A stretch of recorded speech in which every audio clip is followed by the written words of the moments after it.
Bonjour, vous écoutez le podcast de Virage. On vous donne des pistes pour aller de l'avant et ça se fait parfois à contre-courant.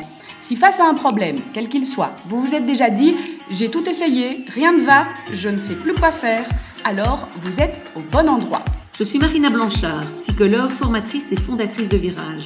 Mon école s'inscrit dans la lignée de celle de Palo Alto, c'est-à-dire de la thérapie brève. Et je suis Peggy Van Lierde, chef d'entreprise, journaliste et coach en développement personnel. Ensemble, nous vous proposons des réflexions pour avancer autrement. Il me quitte et je n'ai rien vu venir, ou elle me quitte et je n'ai rien vu venir. On va parler des ruptures soudaines, inattendues. Et quand ça nous tombe dessus, effectivement, il faut pouvoir encaisser le coup, c'est terrible. D'abord encaisser le coup, effectivement, et puis vivre, survivre, revivre. Oui. C'est quelque chose qui prend du temps. Et souvent, voilà, on a envie de rebondir, ou on a envie, de se refermer complètement sur soi, etc. Et donc, c'est vrai qu'il n'y a pas évidemment de remède miracle. On ne va pas pouvoir donner ici, en 10-12 minutes, là, un remède miracle. Mais il y a quand même des pistes et des choses qu'on peut faire pour, j'ai envie de dire, s'aider à souffrir moins. Pas pour pas souffrir. Parce que, malheureusement, ça, c'est un peu la première chose, c'est de se dire, c'est pas possible de pas souffrir. Ou alors, je n'étais pas du tout investie dans la relation, voilà. Et donc, à ce moment-là, c'est presque moi qui ai provoqué la rupture. Enfin, j'en sais rien, mais c'est pas... Ici, on parle évidemment de situations où la personne, elle a la douche glaciale ou le tsunami, quoi. J'ai pas senti le truc venir du tout.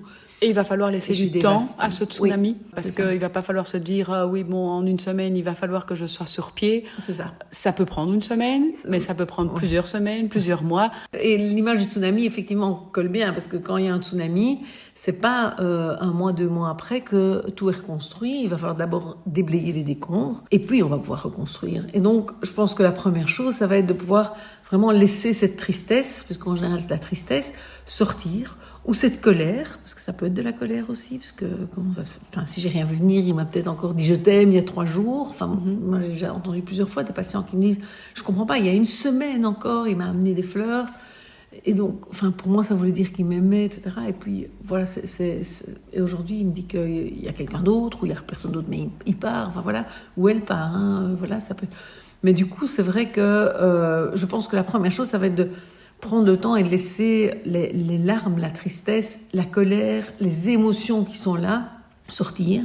Pour les sortir, un moyen intéressant, c'est d'écrire. Et moi, souvent, je conseille d'écrire à la personne qui est partie et de s'adresser à cette personne en disant à la fois tu me manques, je suis triste, à la fois espèce de salope ou de salaud, comment t'as pu me faire ça, c'est vraiment, t'étais hypocrite jusqu'à la fin, et pouvoir sortir ça. Et donc, d'une manière mélangée, parce que dans une même lettre qu'on écrira à la personne, on peut passer tout à fait de la colère à la tristesse, quoi. Donc, et important, c'est une lettre qui ne sera pas envoyée, qui ne sera pas lue. Donc, effectivement, c'est un moyen d'évacuer. C'est ça. Parce que cette émotion ou ces émotions, elles sont là.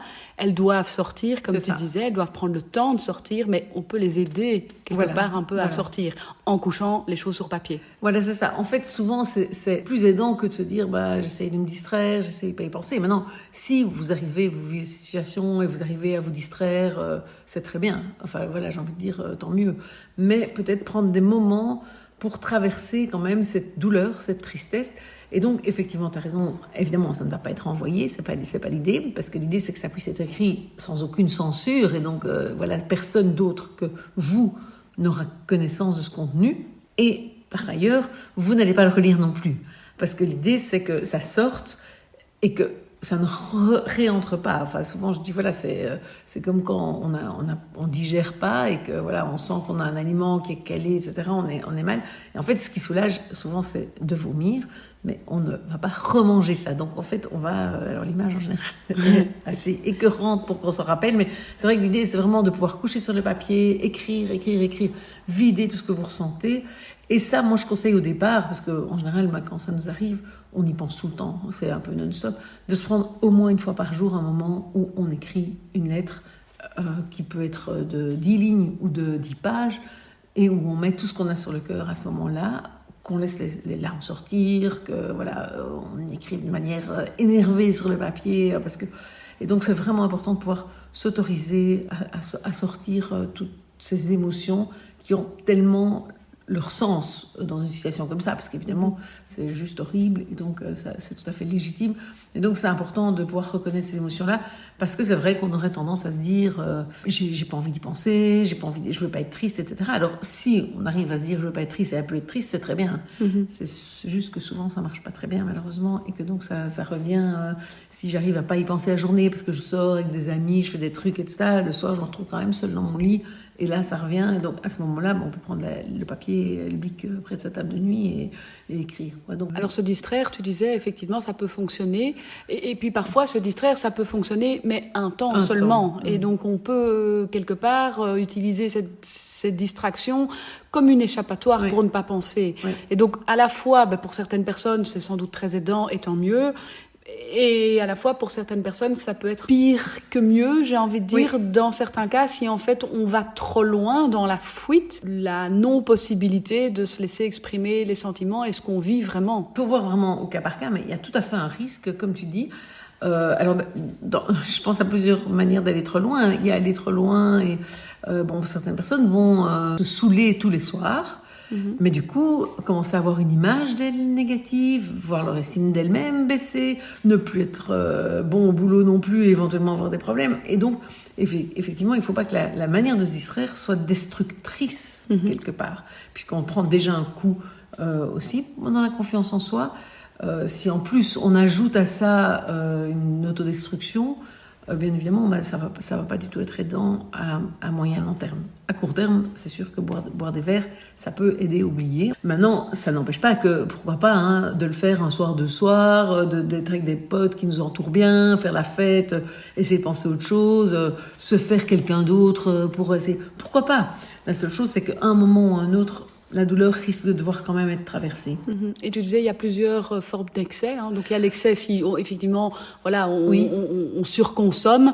Il y a l'excès aussi si on surremplit son agenda. Finalement, en fait, on se laisse même plus la possibilité de penser. Souvent, à ce moment-là, c'est ça que je pensais, dans l'excès, sans qu'il y ait un excès où on se nuit vraiment, on peut se retrouver à soit se remplir son agenda, soit avoir des grosses deadlines au boulot, et donc devoir faire des choses bien en pleine période d'examen et se dire tant pis, je me concentre à fond, je suis à fond dedans.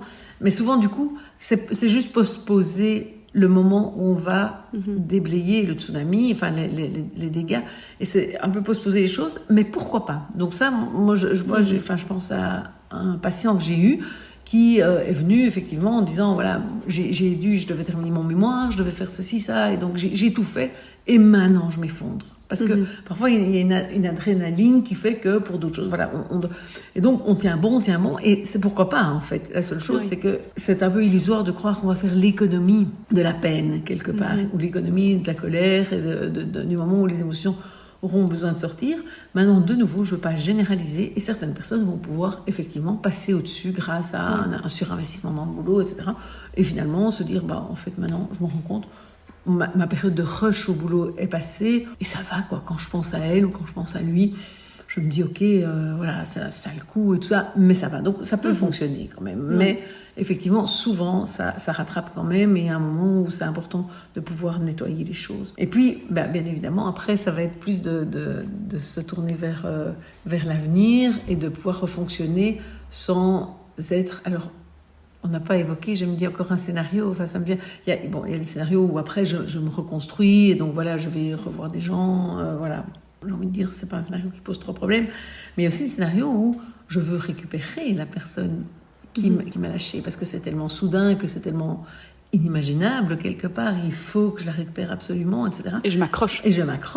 Et soit je m'accroche et ça fonctionne, de nouveau, j'ai envie de dire, alors il n'y a rien à tirer spécialement de ce podcast, parce que si ça marche, mais je pense que c'est important de repérer si ça ne marche pas, évidemment, et que du coup, en m'accrochant, je me prends chaque fois des nouveaux coups, parce qu'en fait, l'autre commence à ne plus répondre à un même message, voire à m'injurier, voire à me dire, fiche-moi la paix, lâche-moi, déjà, je me suis pourri la vie pendant 2 ans avec toi, enfin voilà, ça peut être, on peut aller chercher une violence, en fait, sans le vouloir. Parce qu'en s'accrochant, on peut faire violence à l'autre, en fait, sans le vouloir aussi. Puis finalement, on est toujours sans cesse confronté à cette rupture, à ce rappel de c'est fini, quoi. La grosse claque qu'on a pris au début, j'ai envie de dire, on va en rechercher des petites qui continuent à faire mal sur la même blessure, quoi. Et donc, ça creuse la plaie. Et donc, je pense que ça, c'est vraiment important, c'est de se dire, voilà, effectivement, à un moment donné, et c'est difficile, et c'est une des différences, évidemment, avec le deuil, avec un décès, qui peut aussi être soudain, c'est que, ici, on dit toujours, tant qu'il y a de la vie, il y a de l'espoir. Donc, quelque part, voilà, je peux me dire, j'espère quand même récupérer la personne. Et donc là, je pense que c'est vraiment important de se dire, comment est-ce que je peux faire pour, au contraire, me recentrer sur moi, même si je garde l'idée de peut-être le récupérer un jour. Si j'ai des rejets de sa part, c'est certainement pas en m'accrochant que je vais récupérer. Au contraire, je vais plus la perdre ou le perdre, parce que plus je m'accroche, plus l'autre va me rejeter et me trouver saoulant, pénible, etc. Et donc, à ce moment-là, il va falloir réfléchir à une autre manière de faire, et qui va être probablement plus de se recentrer sur soi-même, se dire comment est-ce que je reprends soin de moi, avec peut-être encore en gardant l'espoir, parce que je dis souvent, l'espoir, ça ne se coupe pas comme ça. Il ne suffit pas de se dire, j'ai aucune chance. Ça, évidemment, ça ne fonctionne pas, parce que c'est une petite voix à l'intérieur de nous qui est à la fois bonne et mauvaise, puisqu'elle nous aide. C'est avec l'espoir qu'on construit des choses aussi, mais voilà, parfois, elle construit aussi une déception derrière.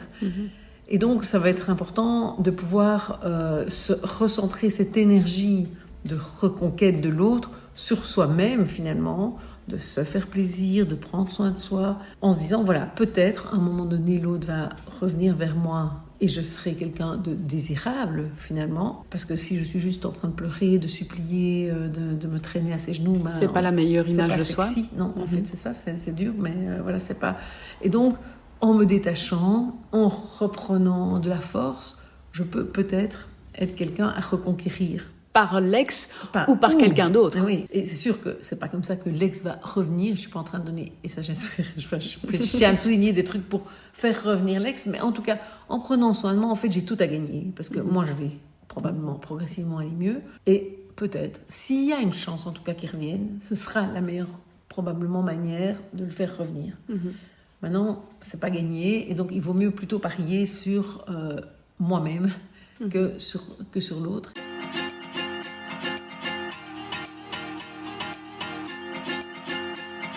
Un nouvel épisode vous attend tous les mercredis matins dès 6h30. N'hésitez pas à vous abonner ou à écouter les épisodes précédents.